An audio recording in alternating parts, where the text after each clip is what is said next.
Hello, family. Welcome back to another podcast of Refresh. I'm your host, JT, the Golden Girl. So, we have ladies that are so sold out, like, all they want is to get married to a pastor or to God's minister. And one of the questions I ask myself is if some of them knows the task ahead, or I was listening to a certain man of God, and he was like, the battles that pastors' wives goes through, only they can tell. Some things they don't even have capacity to talk about. But our single ladies are so much sort of like, I want to be a mommy Gio, I want to be respected, I want to be called mama, I want people to be, flocking around, giving me respect, giving me honor and all that. It's a good one. It's a good anticipation, but the problem is, are you ready for the role?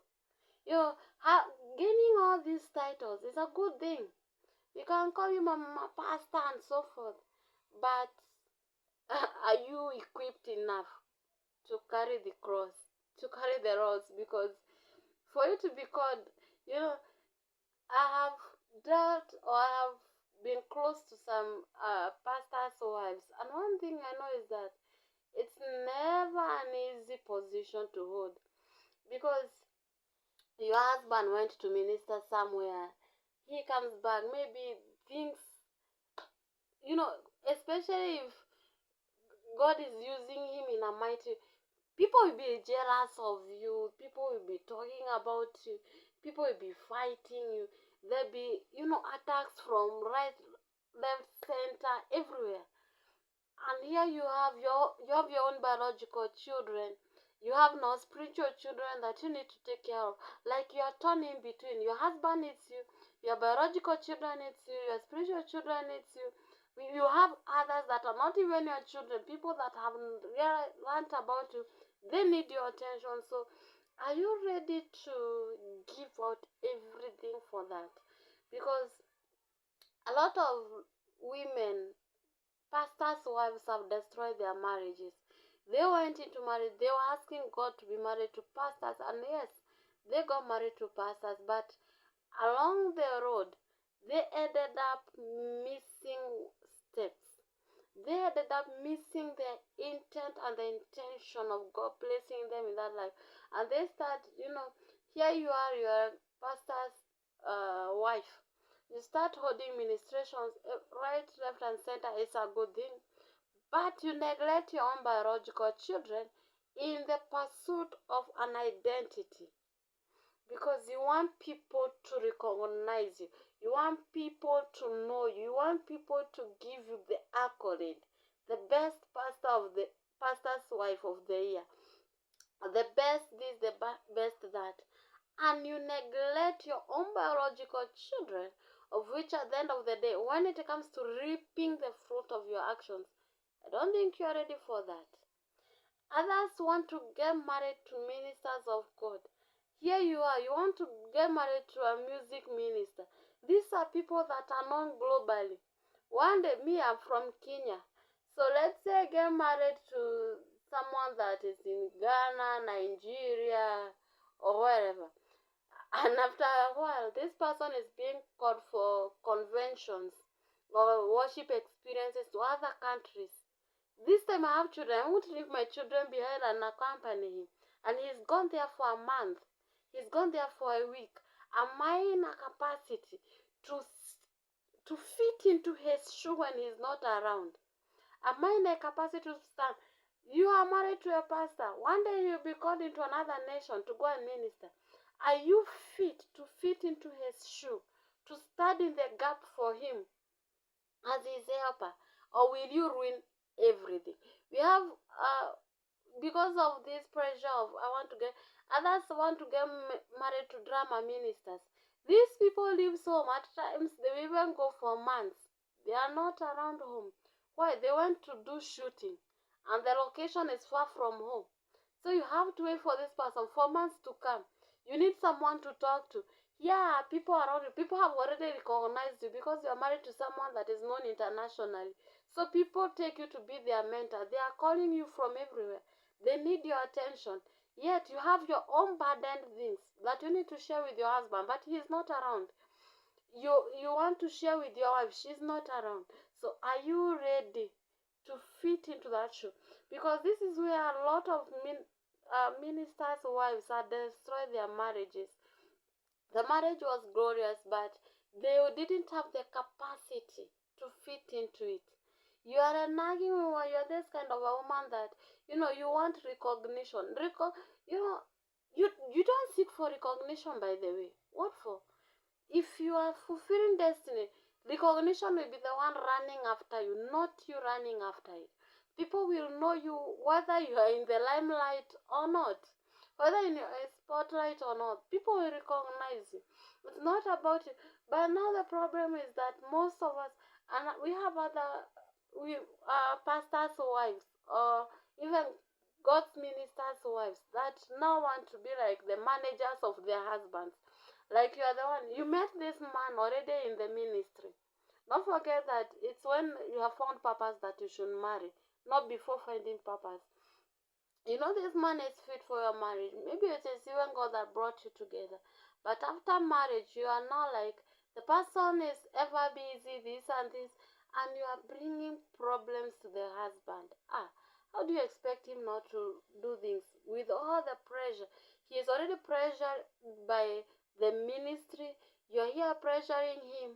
The children are there. The people that know him are there. Like, are you not going to run someone's son crazy or mad? I know. All of us, okay, there are some of us that our prayer is that when time comes, we get married to God's sons. I didn't say servants, sons. We want to get married to sons because we are daughters in the daughters of Zion. So we want sons of Zion, right? And yes, so you find that we have expectations. We want those that are genuinely born again, fulfilling ministry and so forth. But at the end of the day, you don't know the kind of a man that God will give you. Yes, God may give you a hint of where your husband will come from. But are you prepared enough yet to fit into that? Don't allow pride and ego to kill it. Some, if you go into marriage, if you want to get into marriage by a prominent person just for titles, for recognition, for pride and ego, so that people will be respecting you, people will, be paving way for you because you're married to that superman of God. I'm sorry. That is the wrong intention of you seeking to get married to a man of God. In fact, if I was to be asked, I would pray to God not to give you that man because you will ruin him. Because at the end of the day, if your intentions are not met, the pain, you'll pour the pain and the depression on this other person, of which it ought not to be. So please, yes, getting married to God's minister is a nice day. I have met people that are married to God's ministers and who knew what they went there in that marriage to do. And they are genuinely supporting their husbands in the ministry. It's in a drama, it's in harvesting souls through songs, others it's through preaching, others it's through any form that God has given. Others is in medicine, others in journalism, others in electricals and all those. Yes, and the wife is doing an excellent job in that. I have found it. I have seen them. And I can attest that godly marriage still exists. And a woman can also be able to stand and to, give what is expected of them to their husbands without giving them stress. Please, before you ask God to give you a person that is in this kind of a category, call yourself in a meeting and ask yourself, do I qualify? Do I fit in a shoe that can represent this person everywhere I go? Don't forget, we have ministers of God whose ministries were ruined by their spouses. How?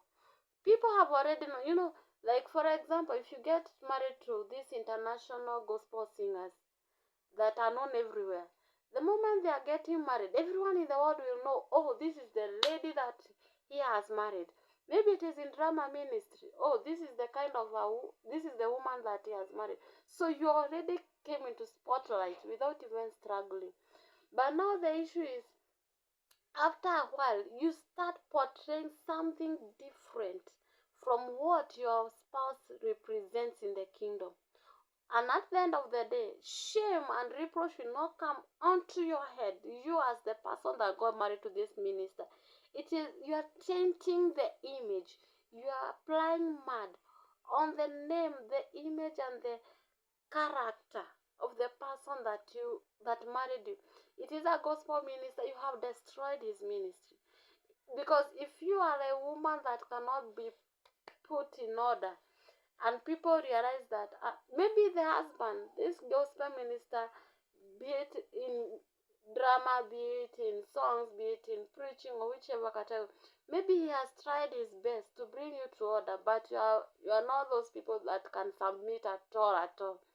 And at the end of the day, people realize that this, people will not take it from the angle of this person have tried to calm the situation. People will be like, if this kind of a minister cannot bring his family in order, so how can he bring God's kingdom? How can he bring people to order? Because ordinarily, leadership begins from home. So if they realize that this man cannot bring order to his home, then people will not pay attention to him anymore, and he will start losing relevance despite him being called of God genuinely.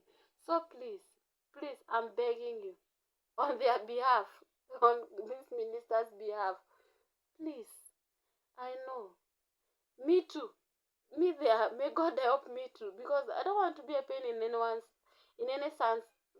son's life. May God give us capacity to fit into the shoe that you give us. If the shoe is big enough, may God not give us.